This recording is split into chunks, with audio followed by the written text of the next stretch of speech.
Until the 1970s, home heating was a very physical task. Heat came from a supply of solid fuel that had to be carefully managed. 50 years later, most of us control our heat with buttons and dials and play no direct role in its generation. So while we might be conscious of how much money we're spending, do we really know how much fuel gets used when we press or twist, and what is being burnt to generate it? That reduction in awareness is an example of energy invisibility. And my research has been looking into its implications not just for individual households, but for society's response to climate change.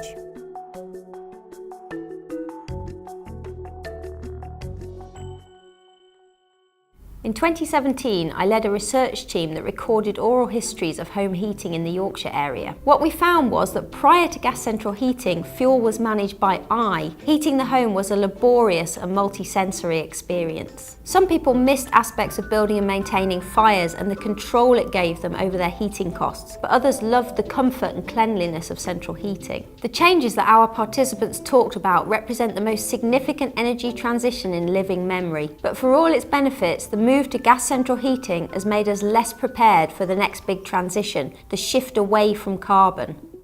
Climate change confronts us with big decisions both at domestic level and at policy level. So we need to move from a passive, largely ignorant relationship with energy to an active and engaged one. Energy needs to become visible to us again.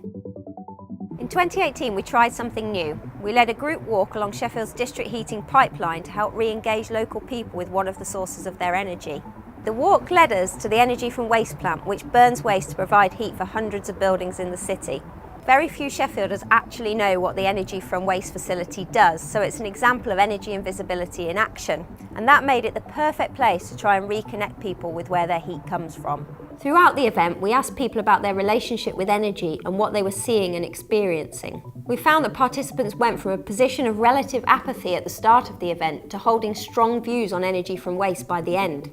And they weren't just telling us whether they thought the plant was a good or bad thing. Crucially, they were also giving us informed reasons why. We're now developing this as a model of how first-hand encounters can help reconnect people with energy and promote greater environmental citizenship. So while buttons and dials are here to stay, there's a chance we can encourage people to think beyond them and make their voices heard in the debate about our energy future.